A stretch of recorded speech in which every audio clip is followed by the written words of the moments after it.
SK kitchen टेल्से बानाচ্ছি রাগি দিয়ে rich dry fruit cake.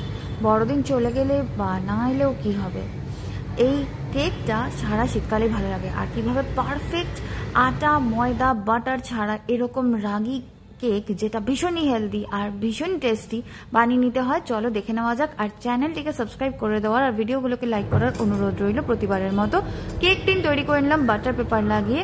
আর এখানে আমি 2টো লেবুর রস প্রিপেয়ার করে নিচ্ছি। আর হ্যাঁ, চ্যানেলটিকে সাবস্ক্রাইব করতে কিন্তু ভুলো না।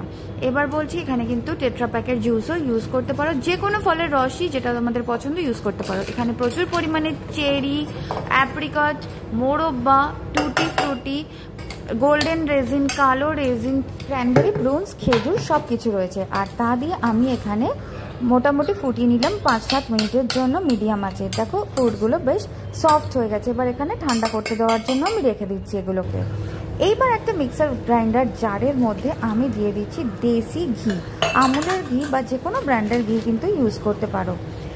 1/2 কাপ দেশি ঘি আর ব্রাউন সুগার আমি এখানে ইউজ করছি। প্রথমে দিলাম 1/2 কাপ, আবার দিচ্ছি 1/4 কাপ, তার মানে টোটাল দিলাম 3/4 কাপ ব্রাউন সুগার, বা এখানে জ্যাগারি পাউডারও অবশ্যই ইউজ করতে পারো। এইবার আমি এখানে 2টো রুম টেম্পারেচারে থাকা ডিম দিয়ে দিলাম ভেঙে। এখানে আমি 1 কাপ নিয়েছি রাগি আটা আর তার মধ্যে দিয়ে দিলাম 1 টিস্পুন বেকিং পাউডার, সোডা আমি দিই না, ঠিক আছে। এবার সব উপকরণ দিয়ে ভালো করে মিক্সার গ্রাইন্ডার জারে এটাকে ব্লেন্ড করে নিলাম মোটামুটি 2 থেকে 3 মিনিটের জন্য।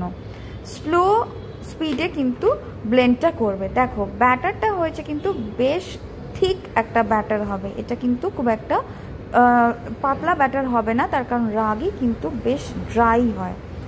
যদি খুব অসুবিধা হয় সামান্য একটু দুধ এখানে অ্যাড করতে পারো, তবে আমি বলবো কোনো দরকার নেই, কারণ রিচ ড্রাই ফ্রুটে যদি বেশি পাতলা ব্যাটার হয়ে যায় তাহলে ড্রাই ফ্রুটসগুলো নিচে গিয়ে বসে যাবে, যেটা এর আগেও ভিডিওতে আমি বলেছি। এখানে আমি মোটামুটি যতটা ড্রাই ফ্রুটস নিয়েছিলাম তার বেশিরভাগটাই দিয়ে দেবো। আর তার সাথে দেবো 1 টিস্পুন সল্ট পাউডার মানে dry ginger powder, 1/2 teaspoon cinnamon powder বা দারচিনি পাউডার, সামান্য একটু 2 পিঞ্চ মতো সল্ট। আর এখানে দিচ্ছি ছোট একটা টুকরো নাটমেগ বা জায়ফল এভাবে গ্রেট করে। এতে ভীষণ ভালো একটা রিচনেস আসে, ভীষণ ভালো স্মেল আসে। আর একটা জিনিস দিচ্ছি, সেটা হলো এই কমলা লেবুর জেস্ট বা অরেঞ্জ জেস্ট।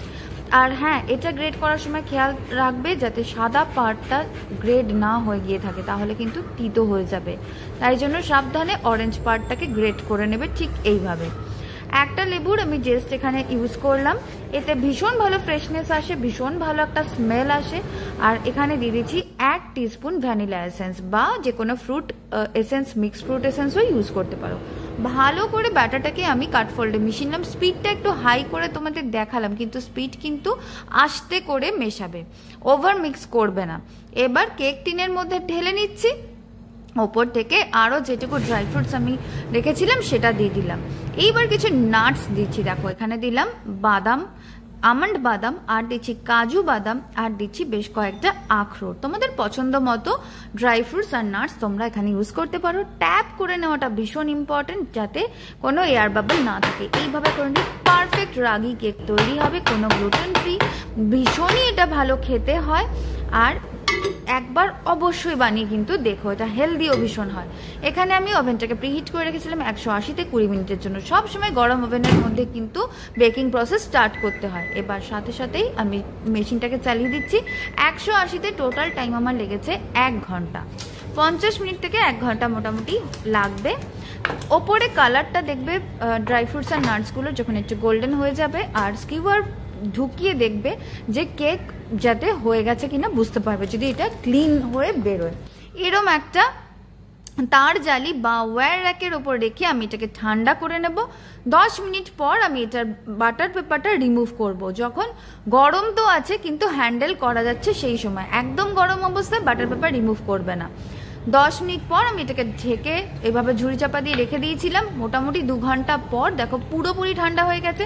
এইভাবে ওয়্যারটাকে দেওয়ার কারণ হচ্ছে তলা থেকে যাতে হাওয়াটা ঢোকে, তলা থেকেও যাতে ঠান্ডা হয়। দেখো কতটা সুন্দর হয়েছে রংটা। রাগি তো এমনি ডার্ক একটা কালার আসে, তো অসাধারণ দেখতে হয়েছে আর অসাধারণ এটা খেতে হয়েছে। আর সেটা বানানোর জন্য অনুরোধ রইল, বানিয়ে না দেখলে তো বুঝতে পারবে না যে কিরকম হয়েছে, কতখানি ড্রাই ফ্রুটসের ঠাসা, কতটা হেলদি সেটা বুঝতেই পারছো।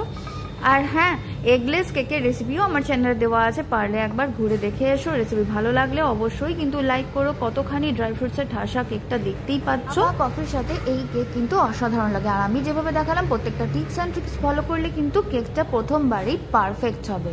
এখানে কোনো রকম আটা আর ময়দা ইউজ হয়নি, তাই এটা ভীষণই হেলদি আর সাথে সাথে ভীষণই টেস্টি। ভালো লাগলে চ্যানেলটিকে সাবস্ক্রাইব করতে, লাইক করতে, কমেন্ট করে জানাতে ভুলো না। ভালো থেকো, নমস্কার।